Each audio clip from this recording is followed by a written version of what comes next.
Good morning, good afternoon, good evening. Welcome to People Add Value Experience.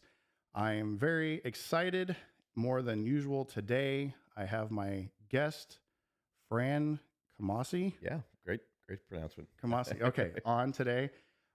Extremely interesting background. And so we're going to hit a lot on that first to include, and we talked a little bit about this. Hopefully I do it correctly in the chronological order here, which would be his family owns a masonry supply company. Yep. He used to do some side skating, not quite Tony Hawk, but maybe someday at that level. And then he was a youth pastor Yeah. for Youth minister, youth minister for a period of time. Mm-hmm. Took a break during that time period to walk from the West Yep. Coast all the way to the East Coast. Pacific to the Atlantic. Very Forrest Gump of you, right? Yes. Or did he go the other way? I didn't run. Yeah, way. When you don't have the more cheering ambitious section. than I am. Yeah. I did grow a very hideous beard, though. We could talk I can about that. only imagine. Patchy Adams. And then now, most currently, you are, and this, you'll have to correct my roles here. You are a general manager and part owner of Third Planet Brewery in Niceville, Florida. Yes. Perfect. I got it? Yeah, you got it. Okay, solid. Yeah. The one thing I forgot, though, because in that time frame, not only the walking and the youth pastor, but also you built and were on the Tiny Home TV show. Yes. Yeah. Tiny House Nation. Yes. Yep. I think that's so cool, by the way. So cool. So yes, I'm looking up here, making sure that we're good. We're good.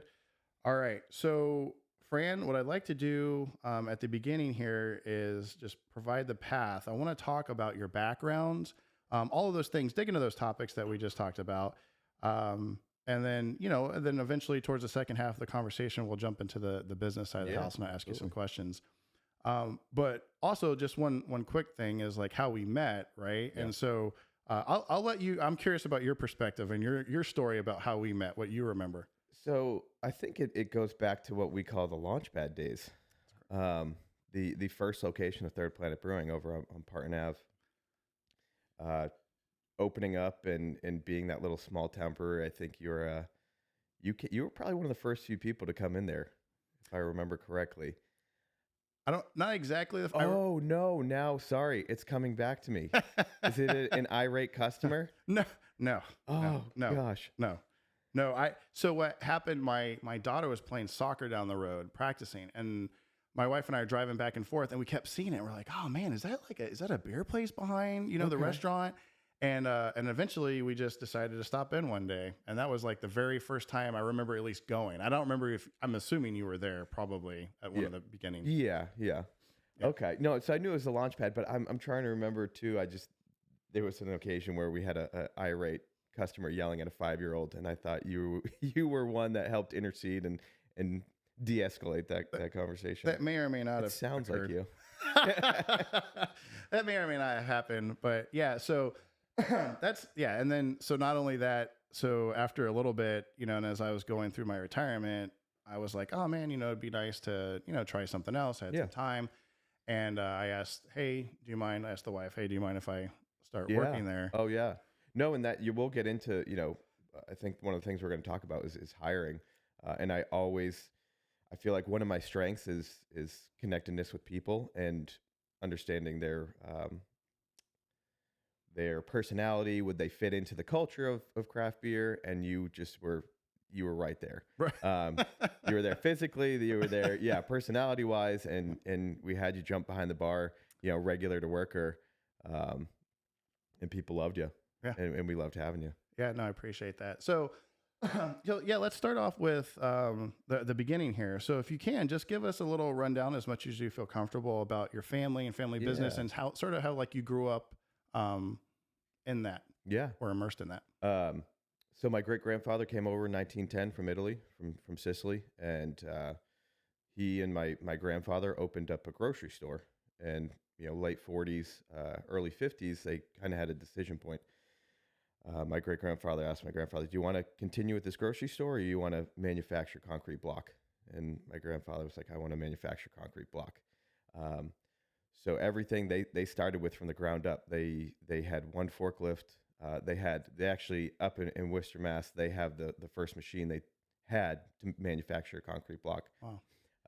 And they did that. It's still going on today. They stopped the manufacturing process. Just business sense. My father saw it's like, all right, we're spending 30% of our money on 10% of our income, our profit. There's other people that can do this part. Let's focus on the landscaping aspect of it. But I remember waking up. My father would wake me up when I was 12, 13 years old at 5 a.m. because he would go to work early. He would stay late and falling asleep in the back seat on the 20-minute drive to Worcester and go to work. And I would lick envelopes for invoices that they were sending out. I would stamp things. And then when I got to about 14, he let me on a forklift. I learned how to drive a forklift before I learned how to drive a car. Wow. And I remember crashing one. You have to. It's inevitable. I have 2 older brothers. I think we all did it. And then by the time I was 15, 16, every summer, that's where I'd work. The day after school, even the day after my graduation from high school, I was at work for my father. Man. So it was my father. My Uncle Chuck ran the plant, the manufacturing plant. My Uncle David was the head truck driver. They had about 5 or 6 boom trucks. And then my Uncle Craig ran the yard. Wow. So that location is still open. My 3 uncles have retired since. My father's semi-retired, and my 2 brothers run it right now. But yeah, I learned everything. Does Chris still run it too and do the? Yeah. So he does that and the farming stuff. Oh too? Yeah. Oh wow. Yeah. He wakes up and tends his animals, goes to work. He's more of a traveling salesman, checks on their bigger clients, bigger projects, making sure they're getting what they need. Where Jay, who's Henry Joseph Kamasi III, but we call him Jay. Thank goodness. He runs, he runs the day-to-day operations. There's 2 stores, one in Charlton and one in Worcester, and he oversees all of those. But yeah, it was a wonderful way to grow up. I think it taught me work ethic to see my father, see my brothers, see my uncles.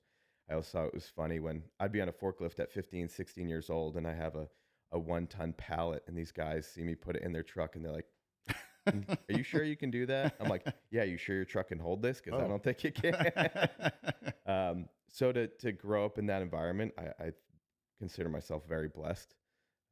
I had the side jobs, worked at a golf course, things like that, and had those other jobs just out of passion for golf. But growing up in a family environment, it was an easy transition to do something on a small scale, like a mom and pop brewery, because that definitely laid the roots for that. Right. So. Yeah, it's interesting because I'm sure you remember, so I grew up in a bowling center, right? And it's the same boat. Like you don't really know, you're sort of growing up around it. And then eventually, you're, whatever labor laws are out there. Yeah. Your parents are like, hey, go spray the shoes and go clean the bathrooms. Yeah. And you just, here's some money to go play in an arcade or whatever. And you start building that. But it's interesting because of, I think a lot of people I have spoken with and want to speak with too, and more officially on this, as being immersed in that early and looking at that and understanding that business sense. And you don't know until later on, holy crud, I learned a lot about business just 100% growing up in that, where other people are more just consumers, right? So they go and they consume and they're not at that stage. I mean, too, being tied to it, there's a sense of passion and purpose to it that I don't think you can get by just working somewhere. Right. It doesn't mean you can't achieve that or gain that because you appreciate whatever it is you're selling, serving. But you kind of have a step up when you are in that family business. Your name is on the sign. Right. Someone told me the other day, it's like you could have a great meal and you'll tell 1 or 2 people, but if you have a bad meal, you'll tell 50 people. Yep. So to make sure that your name is what you're proud about was really important. Sure. That's amazing. Yeah. It's funny because so like you said, you learn some skills or trades that you might not necessarily learn working at just a service industry purely. Yeah. And like you stated earlier, you had the ability and were forced, if you will, due to the business, to start speaking with all these different people, the people that have the trucks that come in, other suppliers or whatever, the logistics, all those coordination, maybe answering the phone, masonry or whatever, all that stuff, which is, I think that's pretty neat, man. And like you said, when you have the name, right? So that's my name. I'm saying, hey, Yeah. Say Masonry. I could sing you the jingle. I'm not going to, but I can sing it. It was great. I love being put on hold when I'd get in touch with my dad. An after dark, Pave after dark. Beers We'll do a different kind of conversation at that point. So transitioning there. So how long did you work in the family business before you transitioned to the next stage? So that's a great question, and I would love to go back and figure out the details. But I worked there almost every summer until I graduated college. And then maybe even a couple years after that, just in the summer. And then I got involved. Let's think of the timeline. I found myself being at our local church with my mentor, Liz Katrupi, and wanting to help out with youth ministry because it made such an impact on my faith and my life growing up, having somebody to look up to. And it wasn't that I didn't want to be in the block industry or that industry right at that moment. I just had done that for so long. I wanted to try something else. So I think from 22, so 23, that's when I started to get involved at the church. And then at 24, I applied for this job called Trek America, which was a travel job where you go out and you take people from Germany, the UK, Japan, China, all over the world on road trips. And I can't remember the reason, but it fell through when I was 24. And I ended up working at the church for a little bit and helping out at the church. And man, it's funny to go back. No one's pressed me on these things for a long time, so I apologize if I'm stumbling over it. So I remember helping out at the church, helping out my dad a little bit. Didn't get that Trek America job. And then I had the opportunity to go to Haiti with a friend of mine to scout out a foster home that had 400 boys and 30 girls, and to see if this is something that we would want to take our kids to. Project Espoir, that's what it is. So we land in Port-au-Prince, you drive 6 hours, and they're on this huge plot of land, and it's a Catholic organization that's feeding these kids and housing these kids. And a lot of times, some of them, half foster would stay there, half would go home, but they would come during the day because it's just a safe place. And we were sitting there, and we kind of were going over our bucket list of things we want to do. And I don't know where the genesis of I want to walk across the country. I want to walk, and maybe I could do it for Project Espoir, and I could, raise money for Project Espoir. Yeah. And that started the whole idea. And I spent a year. So it must have been when I was 23, because I did my walk when I was 24, of praying, researching, and doing all these maps and figuring out where I'm going to go. So before we get into the details, because I want to dive into that. Before we get too far in the details, I want to know more about the skating. So was this like hey, I was in church, some other church folks are like, hey bro, you want to I don't know, be with God and let's go get on some skateboards and let's do it. How did that come about? Walking in, you're like, oh, you're a skater. I was like, yeah, but I was a terrible skater. I skated in my neighborhood, and I'm like, did we film that? Where did he find? And then it dawned on me, there's a video on YouTube called Softcore Parkour that a friend and I did, and I think I was 22 at the time. And we just kind of made fun of the whole hardcore parkour genre, kind of like you were saying in The Office, where hardcore parkour. So feel free to look up Softcore Parkour, Fran C, and have a laugh at my expense. So if I'm not mistaken, I'm trying to go back and remember, so you had a different hairstyle back then, right? I did. Did I have? I didn't have. No, that was post walk, that skating video. So yes, I did have that small adolescent skating career where I still have cracked ankles. But yes, after my walk, I guess I made that video after my walk because I had my dreads then. That's right. Yeah, I distinctly remember the dreadlocks. Yes, as many do. Okay, so that's really awesome. So you grew up family business. Mm-hmm. Started to get more involved with the church. Yep. went to research and look at a mission in Haiti, find out if that's something that could be part of the church. Mm-hmm. During that, a lot of conversations happened, Yeah. philosophizing, if you will. Is this a good idea, a bad idea? Right. And so part of that, right, during that journey, which some people have all those deep conversations, is like the bucket list came out. Yeah. And part of the bucket list is a walk. Hey, I want to walk across the states. So just like anybody, good person that wants to do the Appalachian Trail or anything else, there's some planning that's involved.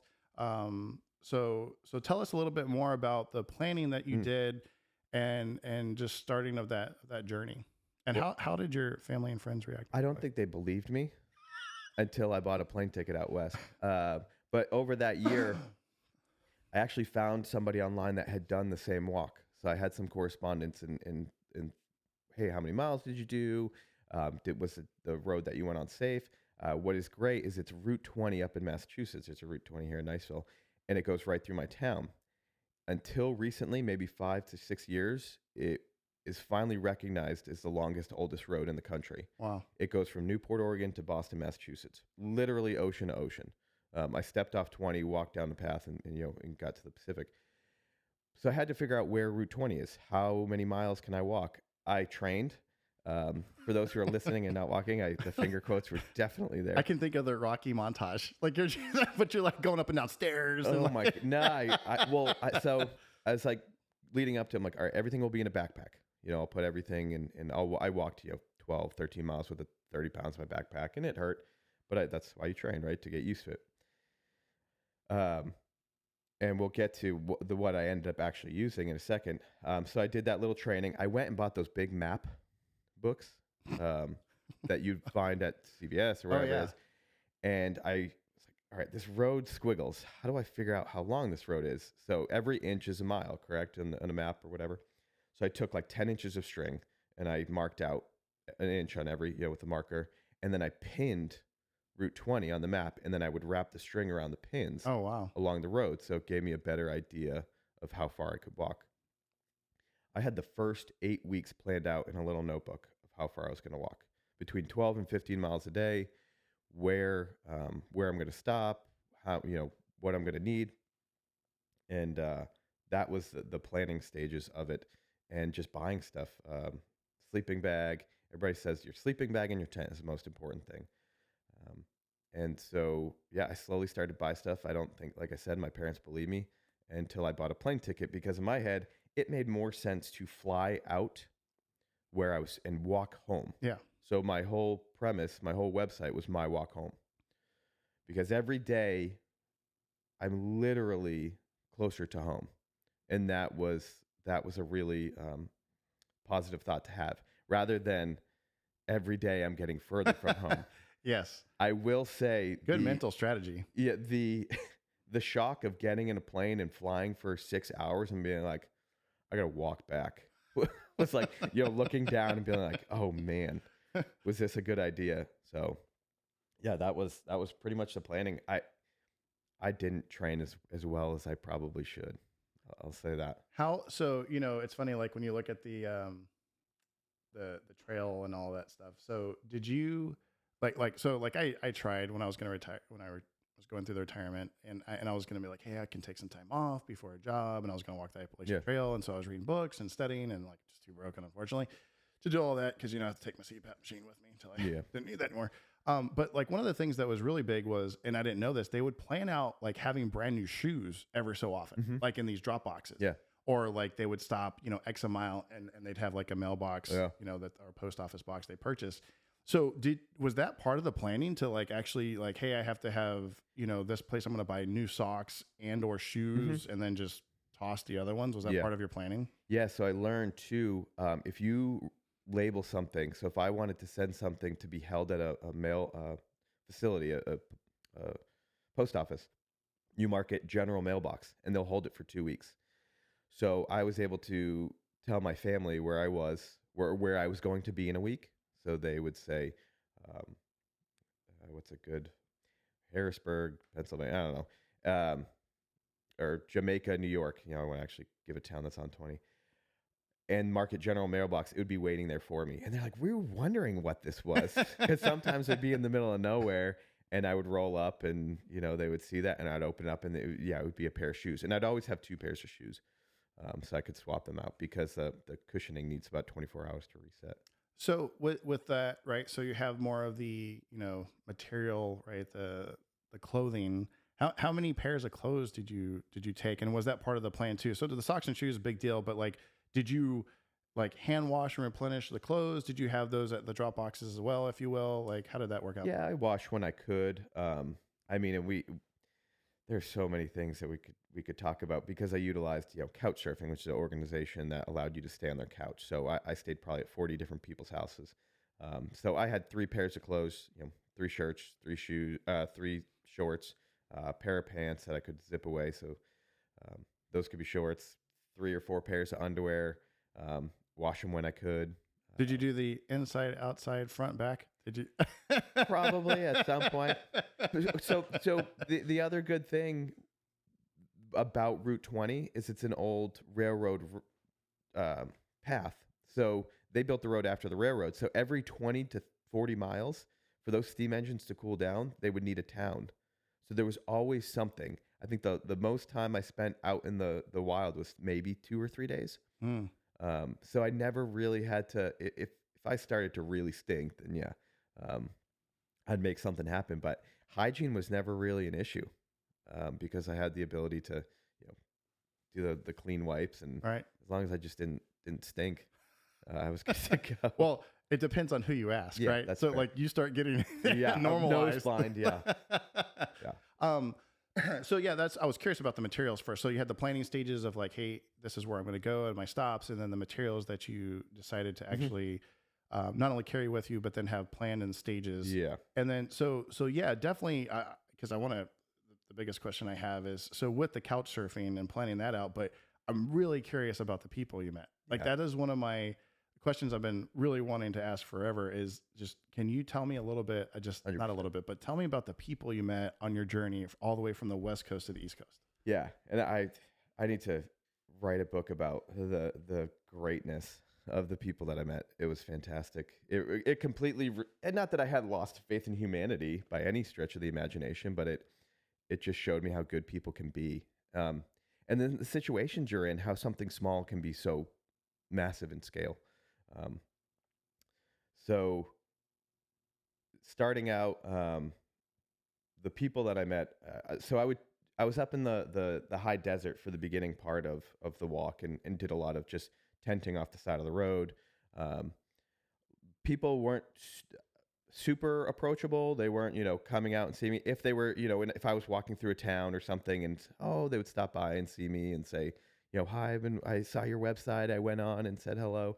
The first kind of big, it was within 20 minutes of starting the walk, I met my first person. I had breakfast with him.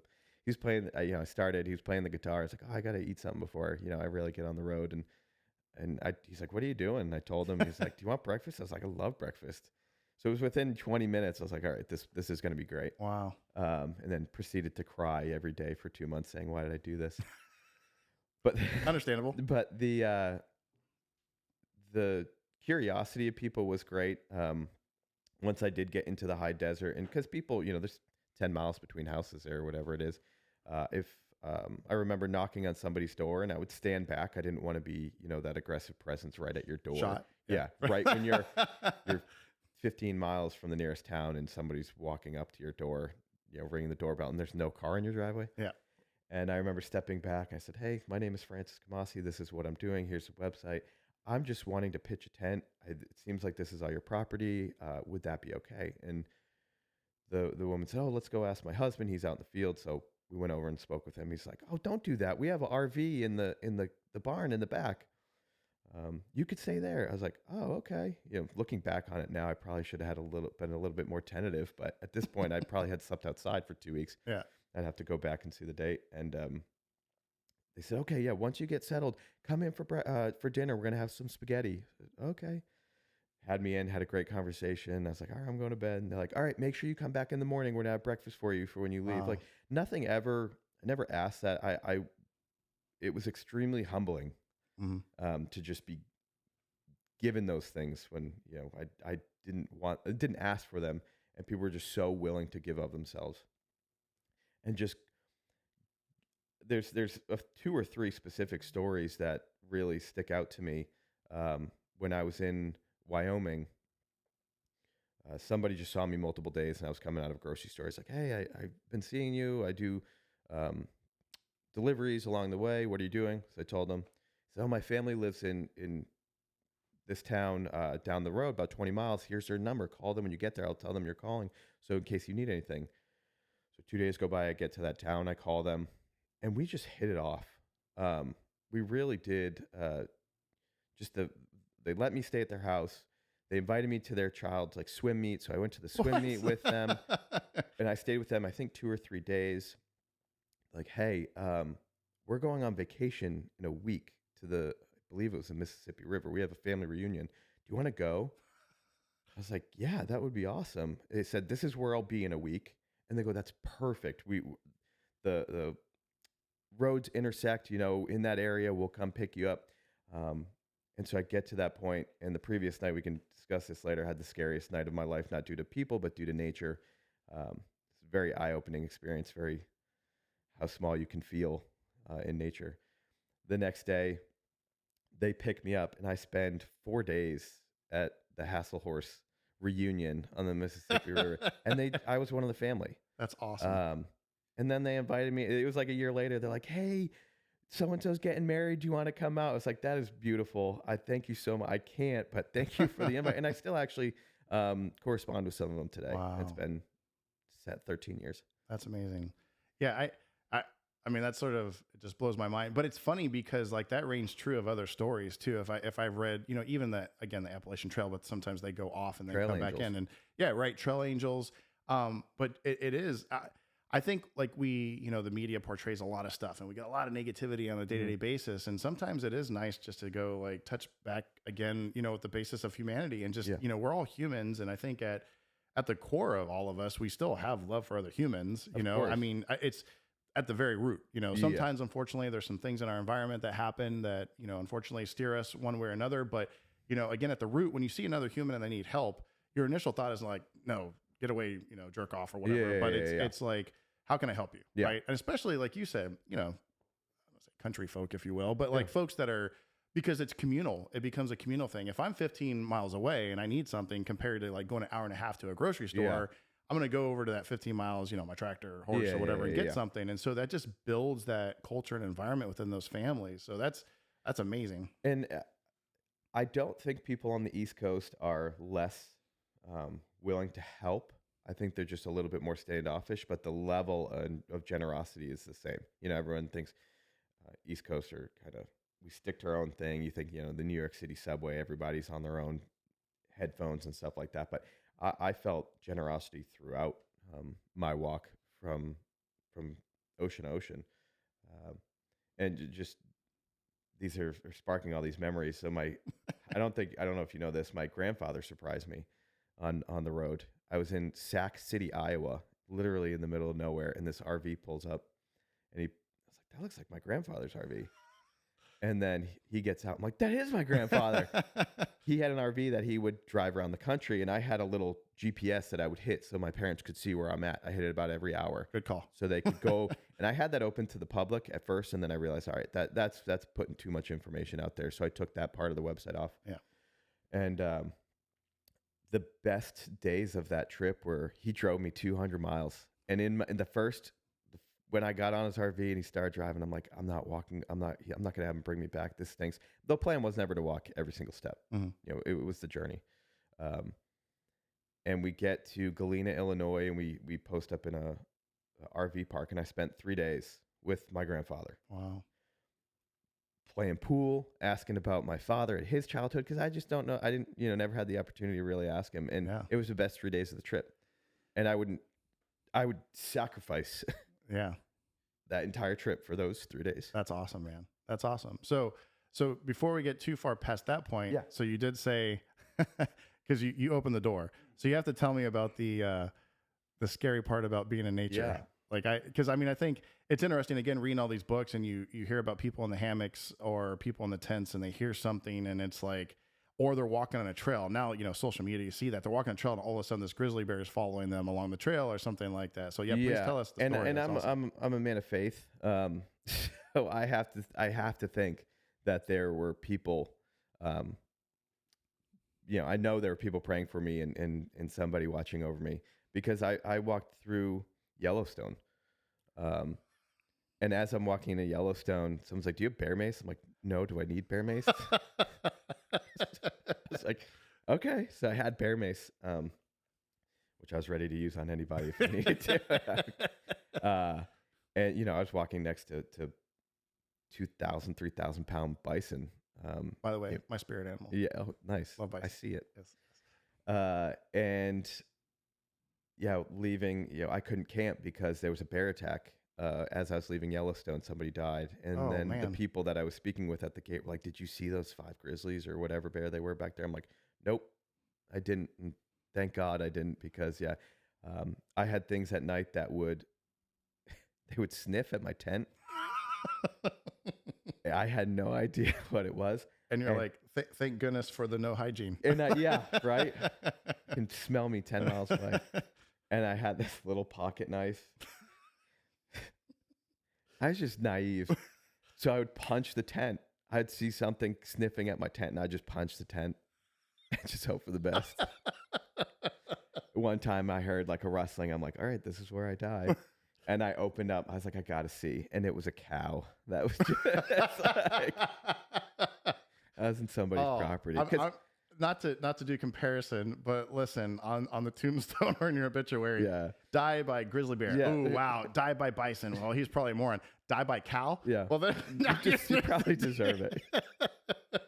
What were you doing to put yourself in that position? It just laid right on top of you, That's pretty funny. So nature was always something that was a factor, and I didn't want it to delay a lot of the trip. So if it was raining, I would just batten down the hatches and walk through the rain. And it is what it is. Oh yeah, it's and I would wear the same clothes. I wouldn't try and dry off midday. I would just walk and be drenched, and it was uncomfortable, but I needed to do it because I needed to think about the next day. So I had dry clothes, dry socks, dry shoes. So the time I'm in Wyoming, and I think I told myself, no, it's Nebraska. Before I said, just don't camp out in the middle of nowhere in Nebraska. There's tornadoes in Nebraska. Let's not do that. But I was done walking. And by the way, to kind of give you a sense of scale, I planned 12 to 15 miles a day. Within 2 weeks, I was walking 20. Oh. Did you get that? So they call them hiker thighs. Did you get like walking thighs? Like, did you notice your leg muscles starting to just? No, my calf muscles were huge. Yeah. And by the time I got to Boise, so I think I was like a month and a half in, 2 months in, I did develop, what do you call that?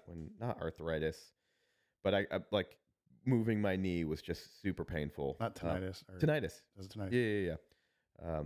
And so I had to kind of take a break in Boise, and my parents actually flew out and stayed with me, so that was cool. Oh, that's cool. Yeah. And then when they dropped me off and I'm walking into the mountains, that was super, not mountains, but big rolling hills, and just watching the only thing that comforts you. Just drive away. Good luck. You didn't take it serious. Yeah, so. you got to do it now. So don't camp out in the middle of Nebraska. But I was so close to this town. It was a couple miles, but it was getting dark. Didn't want to do it. So I decided to pitch the tent. These people are coming to get me in the next day. Over a hill, and it's a 1-person tent, and it's tiny. I wish I probably still have it somewhere. Bring everything inside, batten down the hatches on my stroller. So I ended up pushing a stroller rather than carrying a backpack. And this stroller had actually gone across the country already with somebody else. Oh, wow. Yeah, so this thing by the end had 5,000-6,000 miles on it. Wow. And it started to rain, which is no big deal, and started to rain even more, and I could sleep through that stuff. But then the wind started to pick up, and this is probably around 1:30. And you said this is Idaho? Is that what you said? Nebraska. Nebraska, sorry. Yeah. Okay. Yep, Nebraska. And it's funny going back and looking at the pictures. I took pictures of going to sleep, like of where I was, and just knowing what was gonna happen. And it may not seem overly dramatic. I didn't get picked up by a tornado, but the wind picks up, and I'm like, all right, this is fine. And then I just remember the sense, and I never felt this. I couldn't see it, but I could just feel the heaviness of the clouds. I could like hear the clouds moving, because the wind just never stopped dying. It just was perpetual, for about an hour. And then once the rain got to, it felt like a hurricane. Then when the lightning started to come, and I was like, this is where tornadoes happen. Like this is what's going to happen. It's almost 2 a.m. Nothing good happens at 2 a.m. No, nothing anywhere. And I remember it was a really odd feeling. I don't remember it till the day I die. I was in my sleeping bag, and I didn't like that feeling. So I unzipped, I got out, and I was on top of my sleeping bag. I just felt like I was being restricted somehow. I remember opening the zipper to the tent and looking out and being like, should I go out to the road and like flag down help? Like, who's gonna be there? Mm-hmm. So, no, I'll stay in here. I'll ride this out. But then the lightning and the thunder was just so close. It was lightning and thunder instantaneously. Oh. It was a crack. If you've ever been around where it like hits a tree or something. Oh yeah. It was that. And it was so bright that I'd have my eyes closed and I could see, when someone shines a light, you can see the blood in your eyelids. Yes. It was that. And I just remember being like, this is where I die. This is not what I wanted this to be. Yeah. I wasn't crying. I was just so petrified. I don't ever say I'm starving because I've seen starvation. Mm-hmm. I've never been starving in my life. I'm very hungry. Mm-hmm. That's my wife. I don't say starving. I can now say I've been truly petrified. Not being able to move.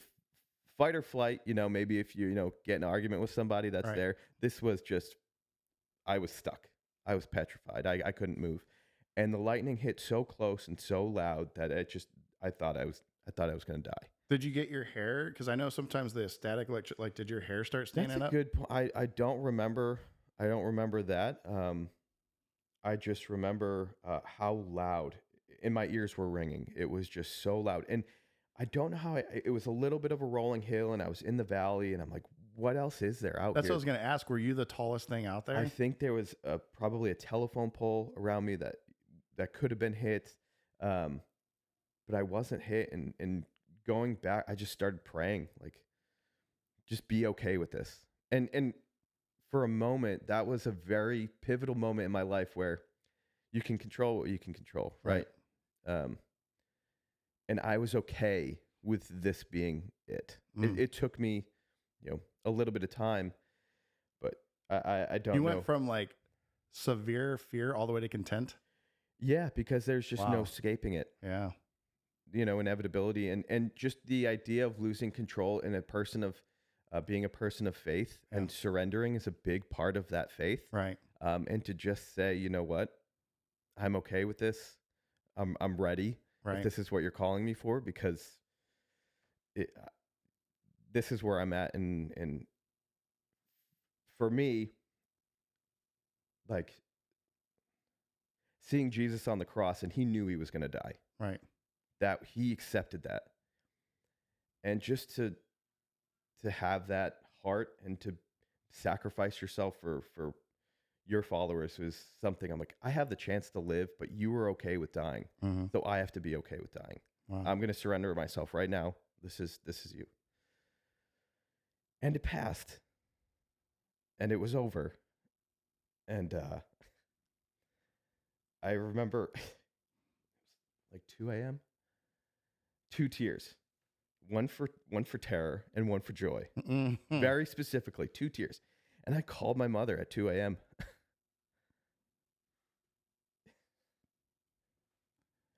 Yeah, that's a hell of an experience. Yeah, and I use hell on purpose because of that. Yeah, and it's that real. Yeah, it's that real to me. Yeah. And I called her and I just told her what happened. Mm-hmm. And she just listened.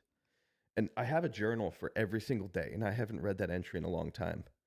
And I would like after this to go back and read it. Because that is literally life changing. Yeah. And I'm an emotional guy, so you're gonna get this probably 2 or 3 times. Yeah, no, that's fine. It's okay. Well, it's it's authentic, it's real, right? Yeah. It's I think that's important. It's imperative. People always go through, you hear people that have gone through car wrecks and gone through, just all these things, and because sometimes you get into the rigmarole, if you will, of life, right? Yeah. And you're just going through the day to day, and then you have something that rattles your life, and you go like, whoa, like it's so fragile. Because you always hear that, like, hey, take every second, don't take it for granted. You know, make sure you live that. But what do you, if you don't have a reference point to that something can change like that, it's easy to say, but unfortunately, you have to have something that does happen to allow that to actually be a catalyst for change. Absolutely. Yeah, I have no comparison, nor do I even want to try to. No, I'm sure. No, and it doesn't have to be to a degree of near death experience, but to see something that can just change your mind. Yes, yes. I think that's so. Goodness gracious, with that experience, was it hard to be motivated to continue after that, or did you really go, man, I think maybe this could be the sign that I need to go ahead and stop at this point? Okay, so say you leave right now, right, and you're in your car and you almost have this terrible accident. It doesn't stop you from driving later on, from continuing your life. Right. And at this point, I'm probably 2.5 months in, so 28 days to create a habit, something like that. For 2.5 months, this has been my life, and I loved it. And it was just something that happened, and that I was ready to continue.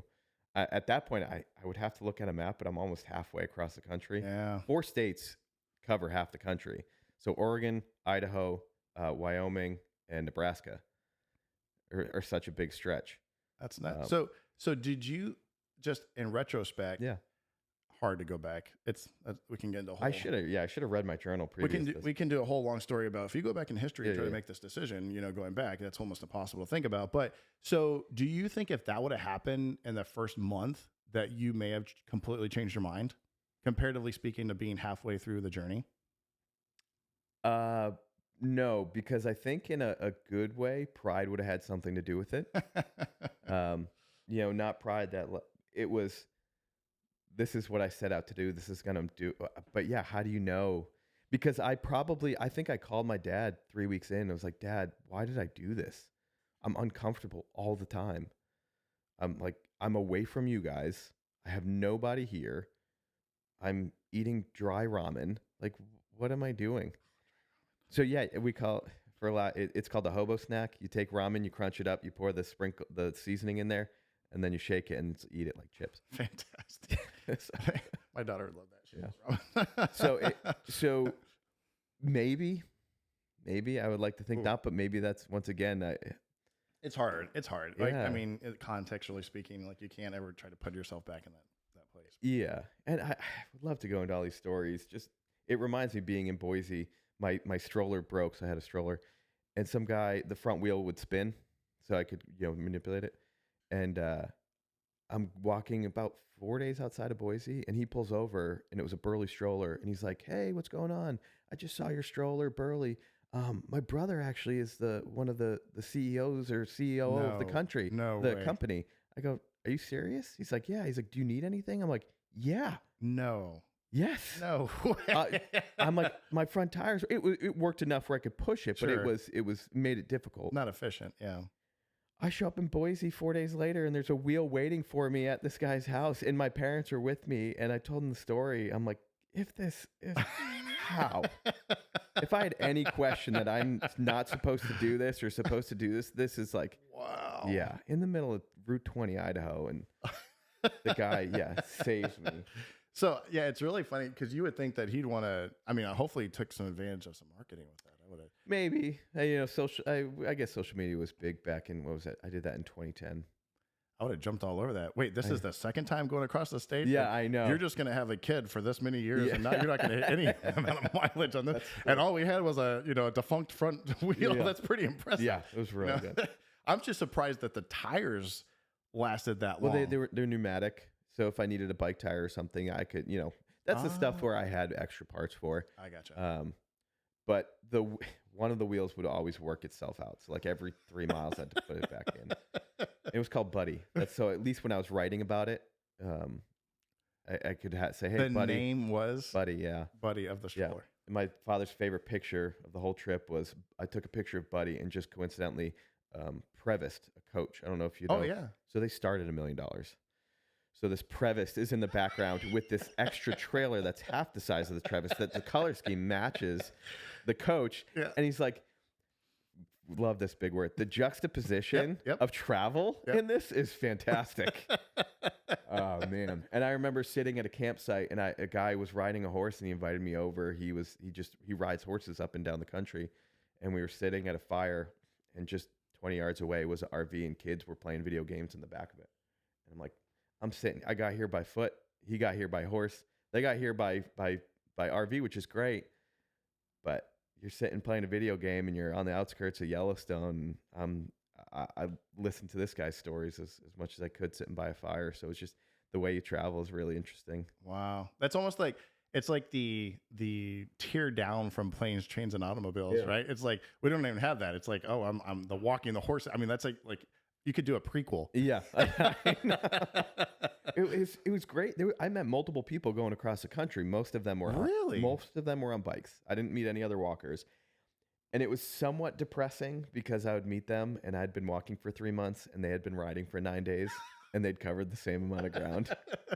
Because I ended up, walking like 26 to 30 miles a day. A couple times I walked 45 miles. Wow. So the longest you ever walked in one stretch was 45? 46, and then I walked 45 once or twice because you have nothing else to do. Wow. So I would sit and take a snack and be like, I sat for 15 minutes. I could be another mile and a half down the road. So as far as like the one question I didn't ask earlier, but because you said pictures. So what other kind of electronics? I'm assuming a phone, you had a GPS. Mm-hmm. Did you have any like headphones or anything? Did you listen to music or was it just I did for the first 2 weeks and then I hated it. Really? So I was silent the whole time and I loved it. A lot of internal conversations. Oh, that gets scary for that amount of time. Yeah, I mean, you can go down some rabbit holes. It was great because you would I would walk against traffic so I could see what's coming. I'd rather, have the chance to jump out of the way if somebody, and some of the shoulders weren't great, but cars coming up from behind me, you'd play that, like, what kind of car is this? And you get to know, is it a truck? Is it a tractor trailer that's carrying, cows? And those stink. So you get ready to hold so you kind of play games like that with yourself, but you're just out there. You don't see anybody for an hour. Take advantage of those moments, Yeah, that was great. I missed that. So I had a netbook. So you remember this is 2010. I had a flip camera. Okay. With a little red button on the back. Sweet. Yes. I had a phone that did one of these things. Yes. So that was old. I still have that thing. I'd love to get that up and running. I had a external hard drive. I had like a Rebel XDI kind of SLR camera. And I that's what I did. I probably took over 10, 12,000 pictures. Wow. And until 2-3 months ago, I had no idea where this hard drive was. It's been 12 years. No. I had maybe 20 videos on a cloud somewhere and some pictures from my website, my journal entries. And my brother built a house, at this point, 13 years ago. And he just sent me a box of just my crap that he somehow got. And in it was that hard drive. Oh. And my heart sank because it was like an HP, is the size of your phone. If this is what I think it is, I'm going to lose it. And I plug it in and it is every video. It's probably 200-300 videos. Wow. It's 10,000 pictures. It's every journal entry. And I call him once again, I'm an emotional guy. Yeah. I start crying and I thanked him. Oh, I'm like, not for me. Yeah. It's for Kairos. So Kairos is my son. He's 2.5 years old. I want him to have this. Yes. Like, this is something your dad did at 24. So, because I want to encourage him to do things like that. I don't know how my parents let me do it now that I'm a father. Like, society. I mean, it's changed a little bit. But yeah, so I do have a question. Yeah. So, because, back when I heard this story a long time ago, hence the reason I'm super interested in it, is I've always wondered, do you think at some point you would be interested in putting a book together with this information? Now that I have all the material and I need to go back and read it. I need to read it myself and figure out, because just speaking with you, I'm remembering all these little stories, and I apologize if it ruins the timeline of what we're speaking about. But it feels good to talk about it because it's not something that organically comes up in conversation all too often. Yep. Usually it might happen, you know, I meet somebody and like, oh, Fran did something interesting back in the day. And then I get to speak a little bit about it, but I'm not a self promoter. Yep. I think you should be, but that's just, yes. I promote for you. Thank you. No, and that's why I really appreciate this opportunity, because I was so entrenched in that life for 5 months. It's nice to relive it. Yeah. But yeah, I would like to probably put something together. I mean, I can only imagine now too, in retrospect, right? So you could, sorry, this is just my promoting you and helping, like get a book together, and it could be a coffee table, whatever kind of format you want to do, because you have all the pictures and videos. And I mean, you could do basically two, right? So you have like the software version, if you will, and then a no joke printed out copy. And I can imagine the printed copy being, here's what I write in retrospect now, and then having some of those journal entries lead the way, right? Like, so I mean, what a cool combination of the pictures, the journal entries, and then your retrospect going back. Yeah. Now, I mean, that would be amazing. I think a lot of people would be interested in that. I think I needed to be away from it for a while to realize, you know, because to kind of go back a little bit through that year of planning, I realized it needed to be a personal pilgrimage. I didn't want to have an agenda. So I ended up taking pictures down in Espoir and selling a book, and then donating part of the money back to Espoir. It was, you know, the children of Haiti. This is the Haiti. Yeah. So I raised some money to send back to the foster home. And then I used some of the money to help fund the trip. Because I realized I didn't want to have to wake up and think about, how do I promote this the best? I got to make contacts in these cities for what I'm doing. I just wanted to wake up and walk. And the reason had to be, you know, enough to get you out of bed when you're uncomfortable, knowing you're going to walk 15 miles. Like if I woke up tomorrow, I was like, crap, I got to walk to work. I live 2.5 miles away from work. I'm like, that's daunting. So well, first off, let's just talk about the environment. It's like 100 degrees, 110% humidity. So it's 100. I mean, it's not very pleasant to walk anywhere. You know? I left in April of 2010 and finished October. So it was really funny because, excuse me, as I got up to the mountains, it snowed in May where I was in the high desert, and I was at a rest stop between towns. And I didn't want to sleep outside in the snow. So the rest stop had individual stalls, like bathrooms. So I just took all my stuff. I put it in the bathroom. I put my, you know, something on the floor to sleep. I wrote out of order and I slapped it on the door and I locked it. Oh my God, dude. Like, oh, wow. So no one would bother me. And the lights wouldn't go out, but at least I was dry. Is this where, thank goodness, the hygiene wasn't necessarily great? I was living in a bathroom for a night. I could. Oh my gosh. Yeah. I mean, and it was like, you know, people were trying to get in thinking it wasn't out of order. I'm just like, I don't care. It's out of order. What are you doing? I don't care. Oh, wow. So Fran, along your journey, how did you notice like people approaching you? You know, do they say, hey, you know, are you homeless? Or like, did you get that sense because of the hygiene, the hair growth? I mean, you're pushing a stroller along. I definitely, there were a couple things. Some people are more tentative. You know, if they saw me a few weeks and I was doing the same thing over and over, they would stop and say, hey, we actually looked up your website. This is really cool what you're doing. I had a letter of like a reference letter from my hometown priest. So if I went to a church, I could show them, had a phone number they could call, stuff like that. But I remember getting to a town and the church wouldn't let me stay with them and I couldn't stay in the park. So they referred me to a homeless shelter. So I went and I stayed at a homeless shelter, which was a very interesting process. There's almost like an interview process. Really? You kind of have to tell them about yourself, like if you had drug use, anything like that. And so that was very humbling. I ended up staying with a guy, and you realize the people there, they're just down on their luck. You know, something may have happened in their life where they're just, family has kicked them out. They lost a job, so they got kicked out, and they're just there. And there was, you know, they can stay there. It's dry. There's bathrooms. There's food, and just sitting around and speaking with people that were staying there was I'm not going to say a great experience. It was just eye opening and humbling, and it made me think like these people probably don't believe me what I'm doing. You know, they have no reason to believe what I'm doing. So it was a little bit isolating.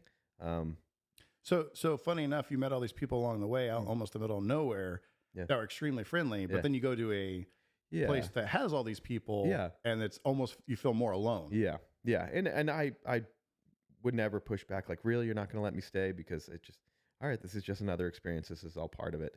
Um, I remember when I was leaving, I walked through Chicago, and I'm glad I didn't know certain things about Chicago and um, how bad South Chicago was. So I was walking, and I'm about to like leave the city limits of Chicago, and this guy on this bike, it was 10 a.m. This guy on this bike, he's like, "Hey, what are you doing?" I said, "Oh, this is my trip. I'm just going to the Pacific to the Atlantic." I said, "Well, what am I walking into?" He's like, "Well, I drive buses around here, and I'm just going to tell you, everybody you don't want to meet is sleeping right now, so you better go." I was like, "Okay." So that lit a fire. So I think my average was about 3 miles an hour. It was a leisurely walk. It was probably was about 5 that day. And then that put me near Gary, Indiana. And I walked through Gary, Indiana, once again, not knowing a few years prior, it was voted the most dangerous city in the country. Wow. So that I actually played the homeless card. I didn't want to see myself as somebody valuable, has valuable things. Right. I turned my sign over. I just kind of kept my head down. I had a kind of a bushy beard. Let my hair get all crazy. Let myself look a little dirty. So, wait, I didn't hear about the sign thing. You had a sign on the front of the cart. Oh. mywalkhome.com. Oh, didn't know that part. Yep. Okay. And awesome. like I said, I'll send you some pictures so you can get a visualization. But that was probably the only time I ever really played the homeless cards. I didn't want to be a target. Yeah, good call. Yeah. Some opposite. Yeah. That's good You stuff. don't think about those things until you're in it. So, can you tell us sort of the approach to the end of your journey and how that made you feel sort of emotionally, spiritually, and just getting towards the end? And then, we'll talk about that transition after, but tell me like you're getting to that last, 20 miles or so, like besides elation, cause I'm pretty sure I can only imagine anything but elation, but like, how did that feel? Like, did you start, what was your thought process and everything going through, like you're getting to the end? Yeah. So I did get a little bit of a break because my brother was getting married. So when I got to Syracuse, somebody came, picked me up. I got to go to my brother's. I wouldn't, once again, timing, walking, every part of it, not a huge, it's the whole journey. It's, Sure. I think I was ready to be done once I got, because at this point, it took me 152 days. But this is where that prior planning comes into play. Route 20 goes through my hometown. So when I got to Charlton, Massachusetts, which is 60 miles outside of Boston, like my friends were there.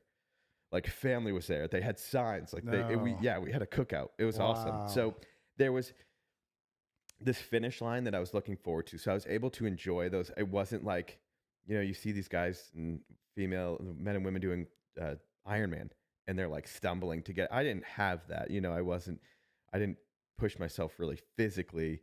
Mentally, yes, it was draining, but you're living it, so you're used to it. But it also goes past Kamasi Masonry Supply in Worcester. Wow. So I got to walk through my hometown.